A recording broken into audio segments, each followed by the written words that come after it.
We're back with segment number 3 here on Stream Live Tampa. We're at Square Up Baseball and Softball Academy down here in Bradenton, Florida, as we continue, I guess, kind of a pseudo FGCL media day is what we've done here. Does that make me Paul Feinbaum and you Peter Burns? How does this work? Do you want to be Paul Feinbaum? Well, we can discuss that later. That's great. Our next coach up is a head coach of the Myakka City River Mocs here in the Summer Collegiate Softball League. It's Michaela Transu. She's assistant coach at University of Missouri and alum of Hofstra. I am, yes. Coach, appreciate you coming on. How'd you get involved? So I actually got involved through Coach Edwards, who was the head coach at Hofstra. He was my head coach for 1 year, and the league had reached out to him because he was retired, and they wanted some experience coaching, and he just couldn't swing it with his schedule, his family. He wanted to be home, so he referred me, and it just took off from there, and I jumped at the opportunity because this league is it's so awesome for our sport. Yep. I want to talk about your playing career and your coaching career because I think it's really fascinating when you see players who played for coaches follow those coaches to their next stops. Like Larissa Anderson, your head coach at Hofstra for a couple of years, and then she goes to Missouri. You graduate, and then you go with her. Yep. How much have you learned under Coach Anderson, who, from our conversations, she's one of the smartest people in softball? Oh, yeah, absolutely. She's just a teacher of the game. You know, if you ask her a question, no matter who you are, she's going to have an answer for you, and she's going to point you in the right direction. And that's really why I wanted to coach under her, too, because you learn so much as a player, but that other side of it, there's so much more to learn. The office work and all that goes into planning practice and everything, I have learned a tremendous amount from her. And I'm going on 8 years now. So, yeah, I played for her for 5, and then because I had an injury year, so I had a redshirt year.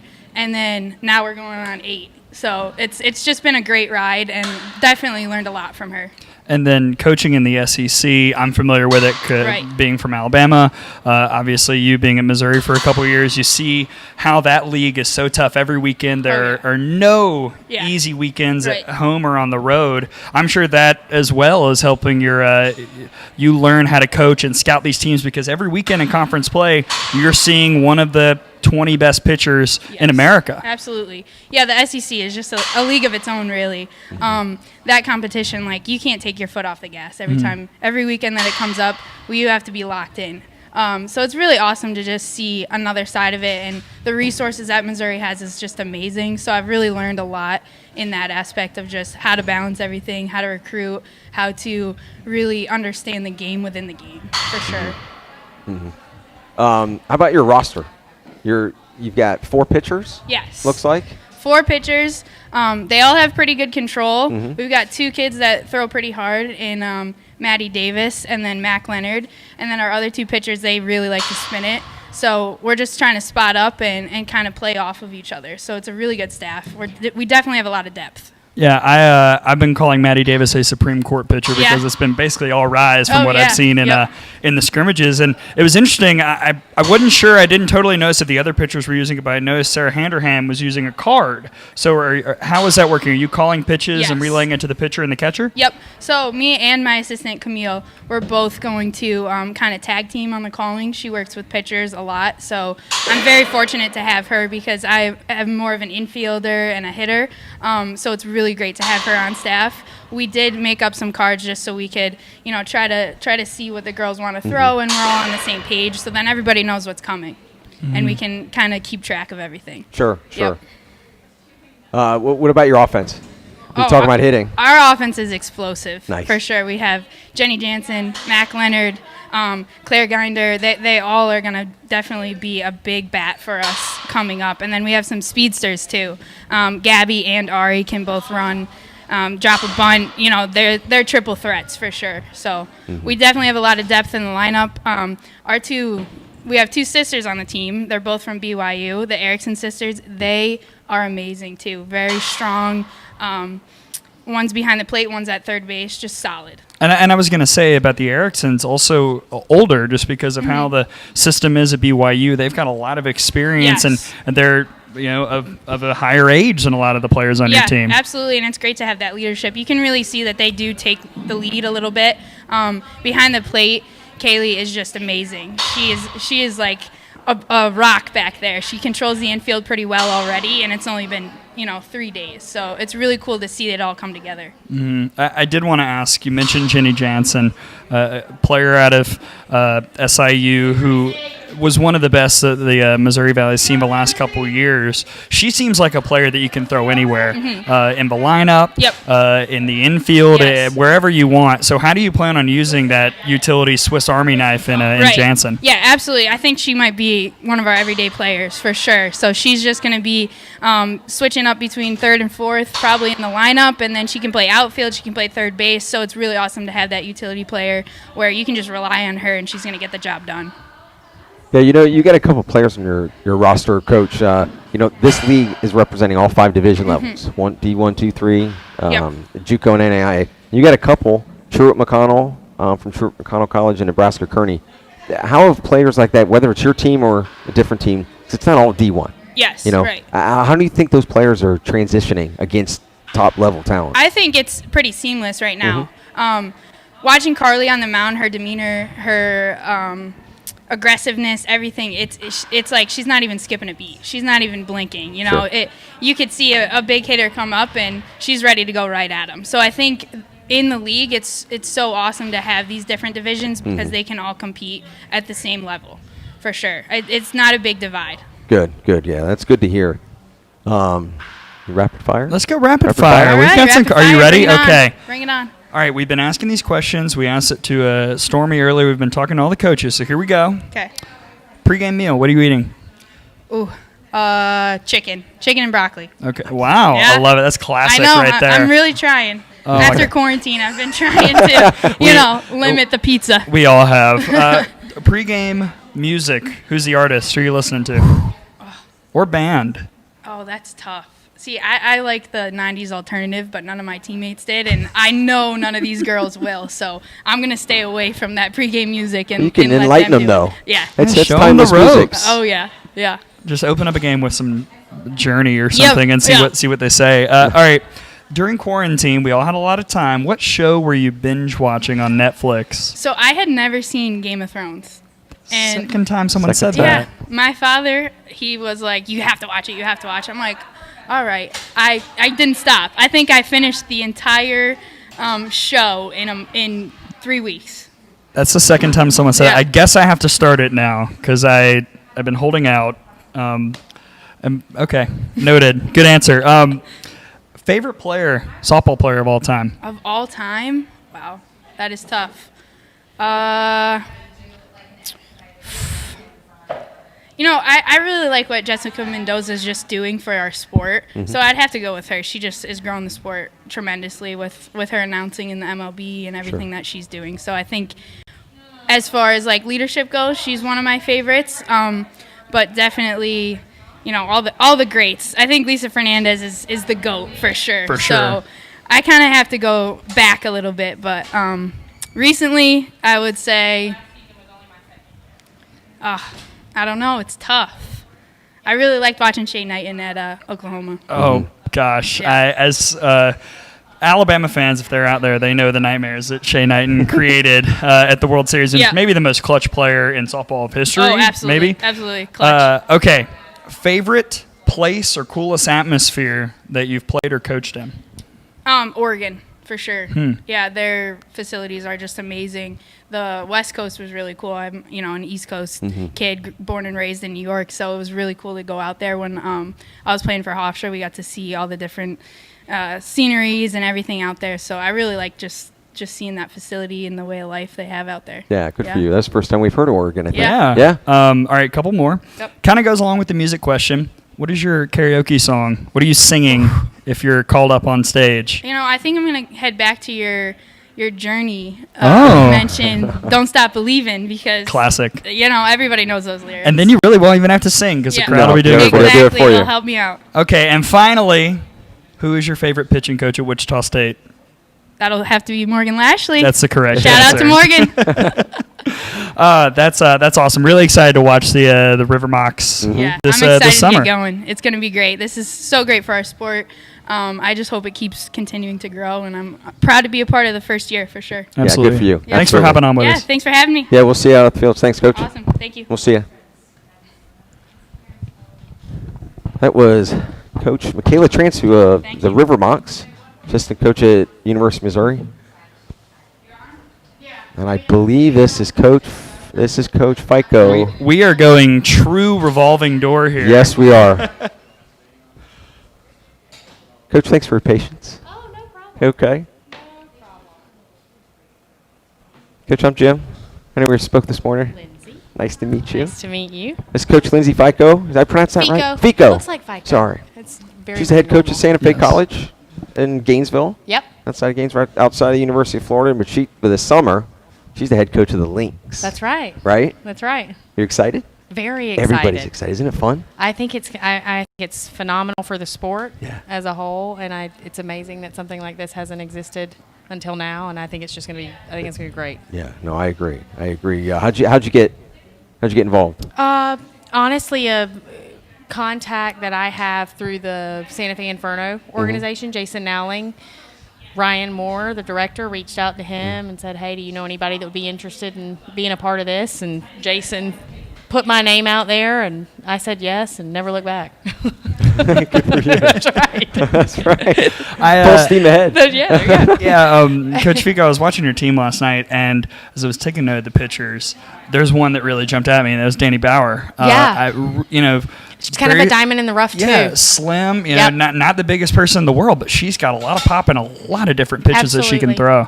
Absolutely. Well, and very deceiving. You know, she mixes it up very, very well. She's got a lot of passion in the circle. You know, because you do look at her, and she's not the biggest kid on the team by any means, but she does have a lot of really big passion in the circle, which is huge, and the team feeds off of it. So.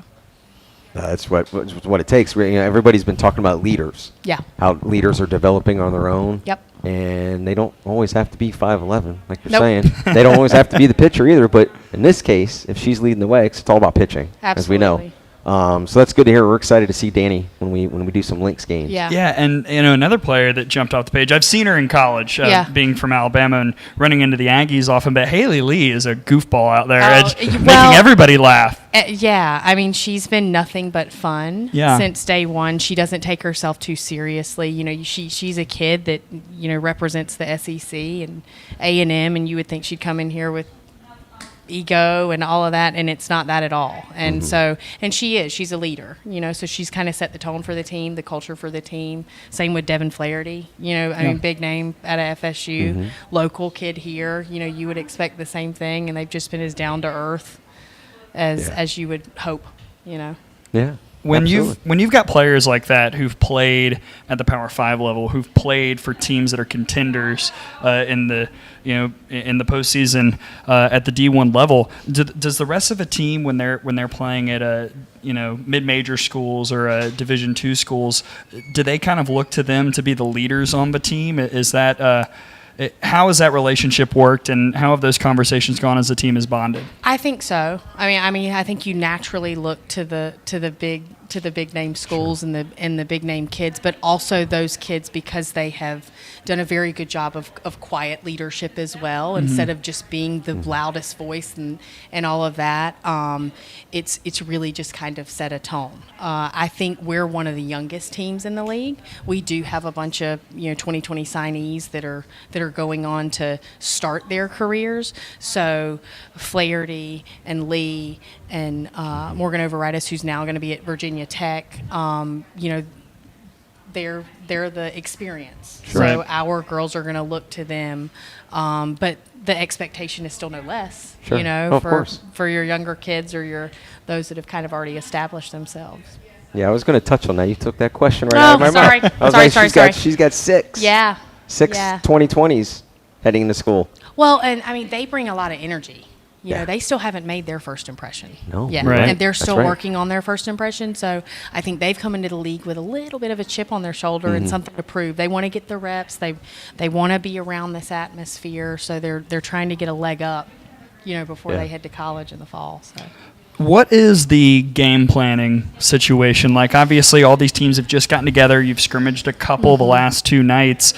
Do you really just kind of have to wait a week before you start strategizing against some of these teams, or do you kind of have a rough idea of what the other squads look like? Yeah, I mean, I talked to my girls this morning in our hitting session. Every single one of them deserved to be out there for 7 innings, every single game. And they all have the ability and the mindset and all of that to do that. So it's just trying to figure out who works best together. It's the 9 best players aren't always the 9 best that work together. So it's just finding those different things. I've been extremely impressed with their level of communication on the field with each other, regardless of what that rotation has been, because basically what we've done defensively is just rotate them every 2 innings, just so we can get looks and do it that way. Now, once games start and we're a week in and we have a better idea, it'll probably kind of play itself out. But everybody's going to get a fair shot, to prove themselves. Have you talked to Coach Walton at all about how you want to handle having a Seminole on your roster? I haven't talked to him about the Seminole specifically, but if I had to ask for a Seminole to be on my team, I would take Devin Flaherty 7 days a week, twice on Sunday. She's just a great. I still call them kids, but I mean she's just great on the field, off the field, just everything you could ask for. Walton was my first call to make sure that he thought this was a great idea. And when he said, yeah, go, do it, I think it's going to be awesome. So it's probably just, the world out there, Gator coaching a Seminole. Of course. Of course. So who knows? Is it interesting when you're coaching one team and some of your players are on other teams in this league? Yes, it is. I think that's one of the rules in JUCO ball and in JCAA ball is you can't coach your own. If they've signed with you or if they're currently on, you root for them, but I still want to win. When I'm a player, I know how to pitch to her. So. Yeah, of course. That's right. That's the friendly competition. That's right. That's the friendly I want to win. competition. I want you to do well, but I want to win. That's right. Home run or strikeout, Hey, happy either way. when siblings play against each other, it's the same concept. Yeah, Absolutely. yeah, absolutely. That's only natural. So, rapid fire. Yeah, You got anything else? Yeah? So we have been doing these rapid fire questions. Okay. Give the fans out there a chance to get to know you and Okay. the rest of the coaches better. So we'll open with this. What nicknames did you have when you were playing for Coach Tim Walton? Did you have any when you were Fleet. a Gator? My maiden name was Norfleet, and I don't think I was called by my first name the entire time I was there.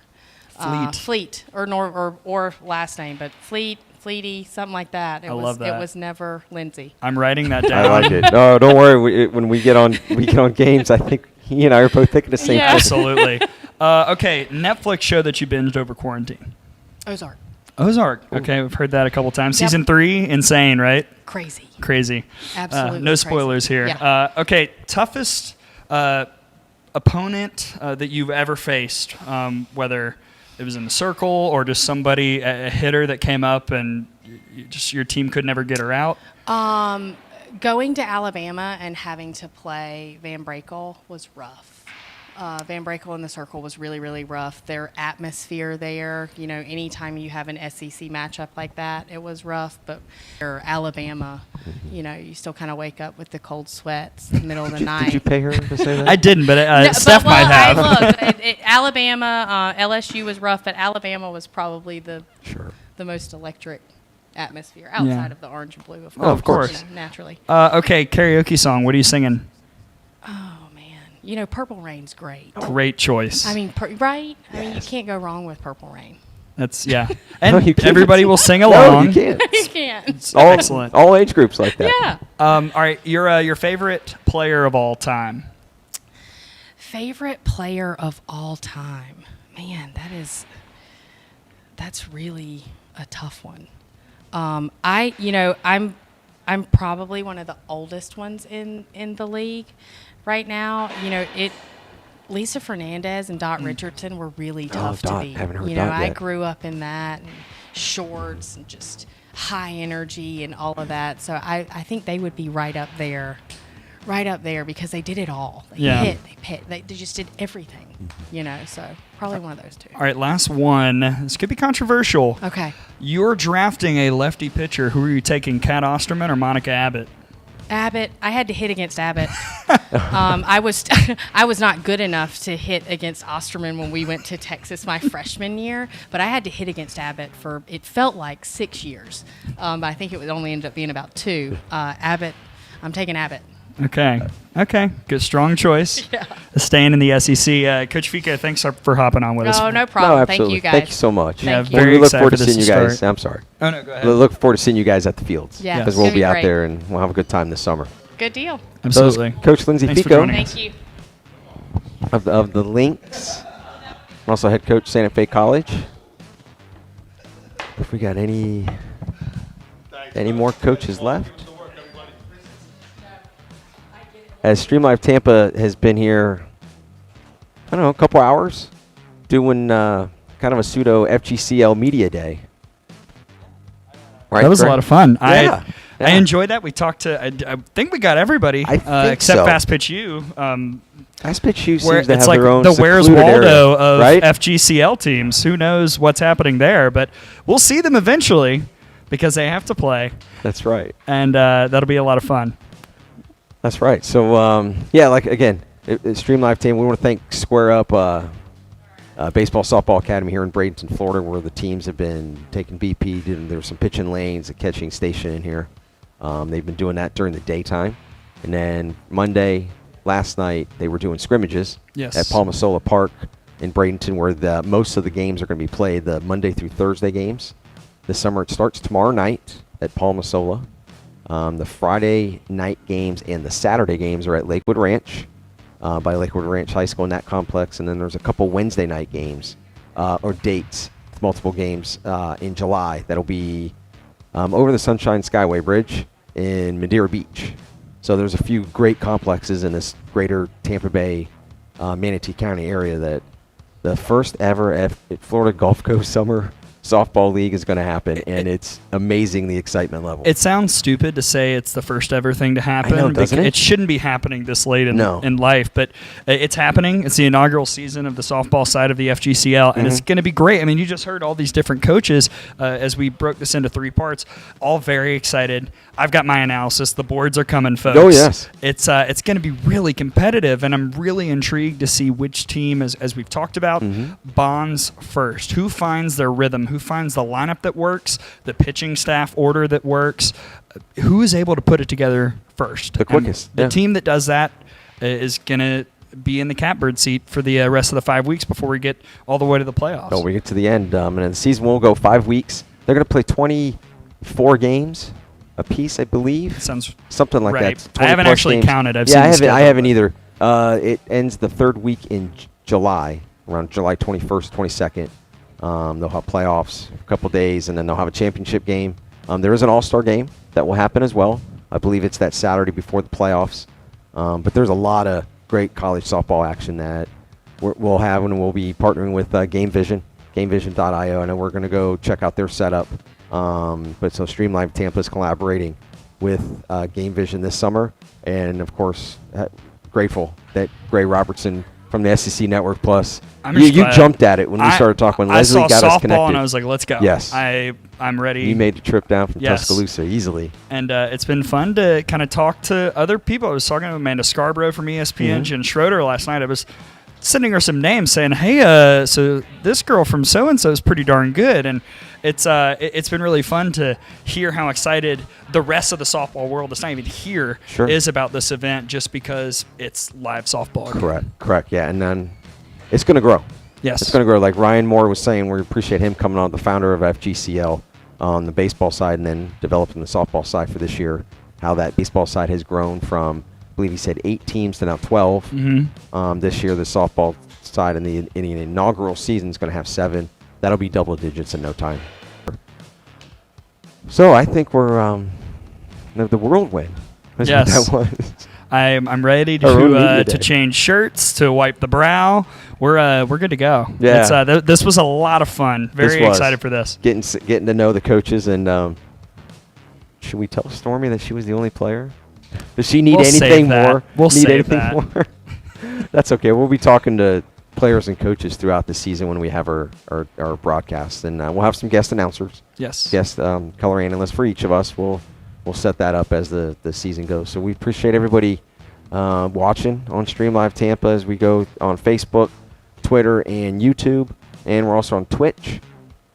We'll share that like